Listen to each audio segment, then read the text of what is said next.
गिबियावनो आं गाबोन जे जोंहा 8 मार्च इन्टारनेशनेल वमेन डे बे वमेन डेनि साफ्रोमबो रायजो राजा आइ आफा बिदा फंबाय बिब' बिनानावसिम आंनि गाहाम हामलायनायखौ बयनोबो जासिबाय आरो बयनिसिमबो खुलुमहरबाय रायजो राजा आइ आफानिसिम जे जोङो गाबोन इन्टारनेशनेल वमेन डेखौ सेन्ट्रेल वमेन्स विंआ बा आइजो गांखंआ चिरां जिल्लाजोंनो लाफानो होननानै चिरां जिल्लाजों लाफानाय जाबाय आरो मोनफ्रोमबो जिल्लाखौ दायथ' हरनाय जादों गाव गावबागाव जिल्लायाव बिथांमोनहाबो गाजा गोमजायैनो खुंफुंगोन UPPL आइजो गांखंआ दा बे खुंफुंनायाव जोंहाबो चिरां जिल्ला आंबो सासे चिरां जिल्लानि हिसाबै आङो बुंदों जे जोंहा चिरां जिल्लायाव खुंग्रिं प्राइमारिनि सिङाव बे गोजौ फरायसालिनि गेलेग्रा फोथाराव बे फोथाराव थाम थिम खालामदों दा जोंहा थाम थिम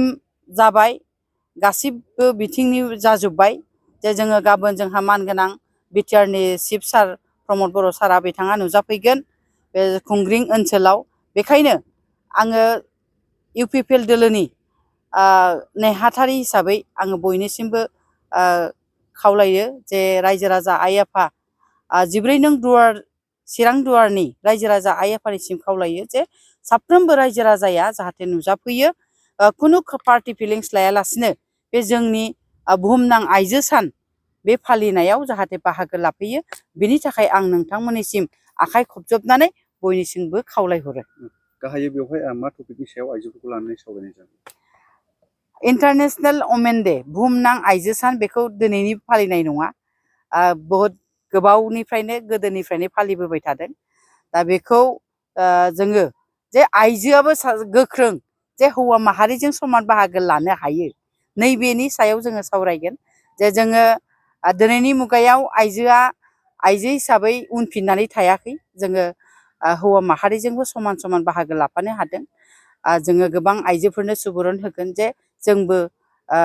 आइजो हिसाबै जोङो उन नङा जोंबो समानै बाहागो लानो हायो नैबेखौ जोङो सावरायगोन जाहाथे आइजोआ गावनि रैखाथिखौ गाव खालामनानै लानो हायो बेफोरखौ जोङो रायजो राजा आइ आफानो मिथिहोगोन जे जोङो जेब्लायबो सोनारो जे जों हिनजावसो होननानै साननानै लायो नैबे जाहाथे रायजो राजानि गोसोआव थाया जों बिमा माहारिया बयबो समानै आवगायलांनो हायो आरो आवगायलांथों होननानै जोङो बे माखासे बे टपिक्सखौ जोङो सावरायनाय जागोन बेनि सायावनो आलासिबो लेंनाय जादों जोंहा सेन्ट्रेल हिसाबै जोङो फोरोंगिरिफोर लेंदों सासे डक्टर लेंदों आरो पुलिस इन्सपेक्टरफोरखौ लेंदों दा बिथांमोनहाबो नुजाफैगोन बेखायनो साफ्रोमबो जाहाथे बे मेलाव बाहागो लानानै जाहाथे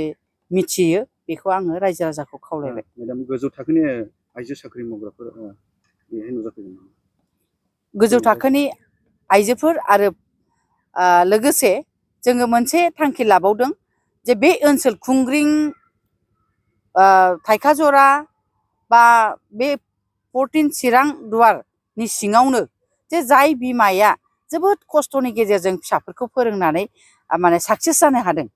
जाफुंसारनो हादों बे बिमाखौ जों सायख'गोन आरो बिथांनो जों बान्था होनोबो जोङो आवगायदों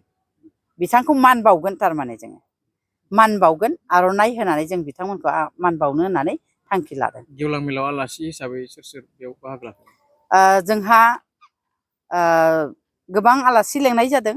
मानगोनां गिबियावनो चिफ सारा फैगोन बिथाङा प्रमद बर' सार आरो लोगोसे जोंहा